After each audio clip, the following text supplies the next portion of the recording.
I'm Katie Couric. Good news tonight in the battle against a killer.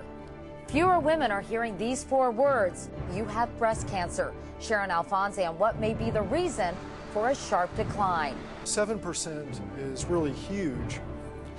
Cheryl Atkinson has the latest on the condition of Senator Tim Johnson as Gloria Borger looks at what is now a very delicate balance of power on Capitol Hill. And new hope in the search for 3 missing mountain climbers. Could a cell phone signal mean they're alive?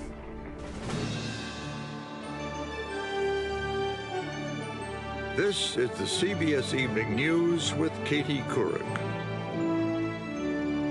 Hi, everyone. It kills more than 40,000 women in this country every single year. But as we mentioned, there is good news about breast cancer, the #2 cancer killer of women. Tonight, we can tell you that breast cancer rates are suddenly dropping. And as Sharon Alfonsi tells us, scientists are trying to figure out why. Doctors sometimes use a magnifying glass to look for breast cancer. Now, some new cancer statistics are under the same scrutiny. After years of only fractional changes, researchers say suddenly the incidence of breast cancer dropped 7% in a single year.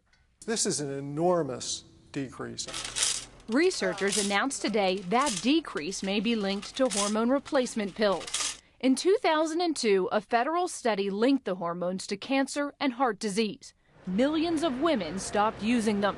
A year later, the incidence of breast cancer nosedived. Dr. Peter Rabden led the analysis of the 2003 statistics, the most complete data available. His study suggests that breast cancer tumors may be fueled by hormone replacement therapy.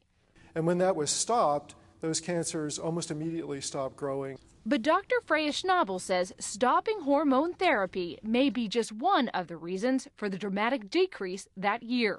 Better mammograms could play a part too. If one thing is true, it's that breast cancer is just not that simple.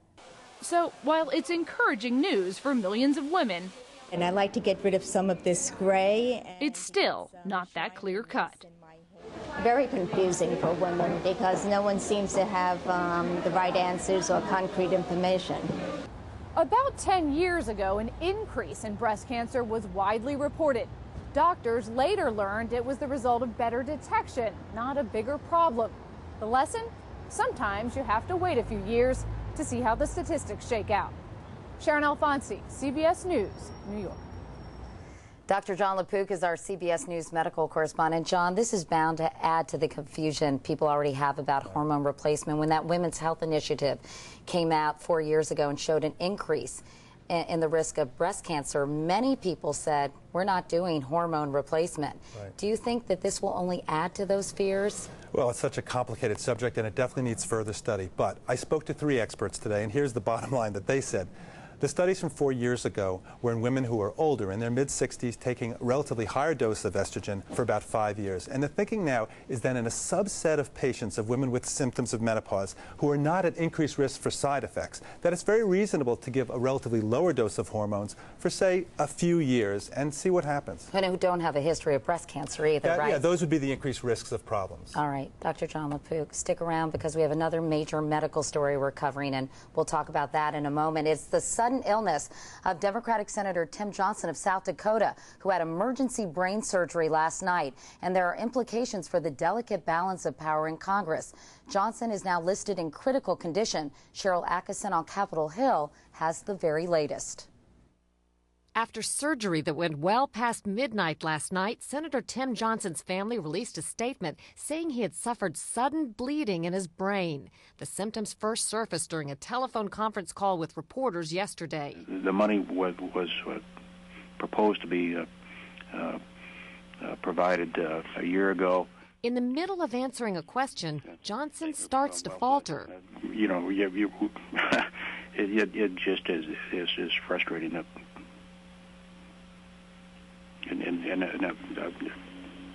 After aides ended the call, Johnson managed to walk to his Capitol office but still appeared ill. An ambulance rushed him to the hospital. The diagnosis? An arteriovenous malformation in his brain.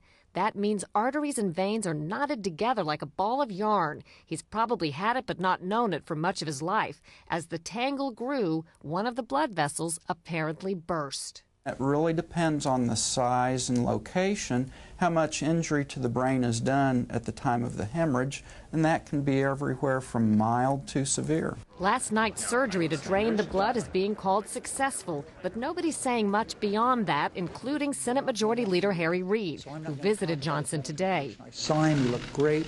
Johnson, who's been a senator for a decade, fought off prostate cancer in 2004. Married with 3 children, he voted in 2003 to authorize military force in Iraq, knowing it would send his oldest son, Brooks, an Army sergeant, to the region. He's since returned safely. Late today, we were told Senator Johnson has been appropriately responsive to word and touch and that no further surgery has been required. Also, Katie, that it's too early for a long-term prognosis. All right, Cheryl Atkinson on Capitol Hill tonight. For most of us, this is the first time we have ever heard of the condition Senator Johnson has, so let's go back to our go-to guy, Dr. John LaPue.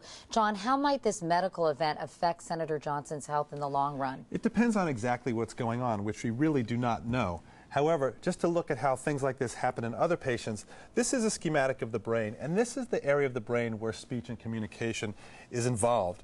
Now, if you go back to sort of a slice through the brain to see of the kind of things that can go on when you have these abnormal blood vessels called AVMs, here you have one in the front part of the brain, and if these were to bleed, you could actually have a problem with thinking and with movement. This isn't an area that affects communication and speech, and theoretically, again, we don't know exactly what's going on, but theoretically, if you had a problem like bleeding here, you could have symptoms such as the kind of symptoms that the senator had. John, can patients like this experience a full recovery? I spoke to 2 experts at Columbia today, and the answer is absolutely yes. We don't know, again, the specifics of the senator's situation, so we can't say anything about him. But in general, patients can make a complete and total recovery. Dr. John LaPue, thanks for all your help tonight. Politics don't matter much in news of life or death, but when it broke yesterday that the Democratic senator was ill, there was immediate speculation about the impact it might have on the balance of power in the new Senate, where Democrats will soon hold the slimmest of majorities, 51 to 49. National political correspondent Gloria Borger is in our Washington bureau tonight. Gloria, what are people down there saying now? Well, Katie, one thing did become very clear today, and that is Republicans are staying very far away from the conversation about just who's going to control the Senate, at least for now. As one Republican said to me, and I quote, "This is not the way we want to win back the Senate." And there's one more thing to keep in mind here, Katie, and that is that never in history has a sitting senator been told to leave the premises because of his health. And we have one current example. That's Senator Joe Biden of Delaware. In 1988, he had a brain aneurysm. He was out of the Senate for 7 months. But, Katie, he's back in the Senate today. All right, Gloria Borger in Washington. Thank you, Gloria. And now to the search for the 3 climbers missing on Oregon's Mount Hood. National Guard helicopters, even a C-130 cargo plane, have now joined the effort. At the base of the mountain, where families and rescue teams wait, a single electronic ping is keeping hope alive tonight. Jerry Bowen reports. Despite fierce 100-mile-an-hour winds and near whiteout conditions that have stalled rescue efforts on Mount Hood, hopes have been raised by reports that a cell phone used by missing climber Kelly James was briefly turned back on late Tuesday night. My heart was in my throat when I heard that, because if it's true, it means that Kelly is alive and that he has his wits about him. James used the phone Sunday to notify his family he'd taken refuge in a snow cave, while his colleagues Brian Hall and Jerry Cook were going down the mountain for help. T-Mobile has been trying to reestablish contact with the phone ever since, sending a signal, pinging it routinely every 5 minutes. Tuesday, the phone signaled back that it was on, before falling silent again. Other high-tech efforts to locate the missing trio, unmanned drones to heat sensors, have been grounded by the brutal weather. The hope is all are in snow caves that could keep them warm and alive. They could be up at the top with Mr. James. They could be in a snow cave down lower. That's why we're kind of continuing some of our lower elevation searches. Karen James, for one, has no doubt her husband is coming down.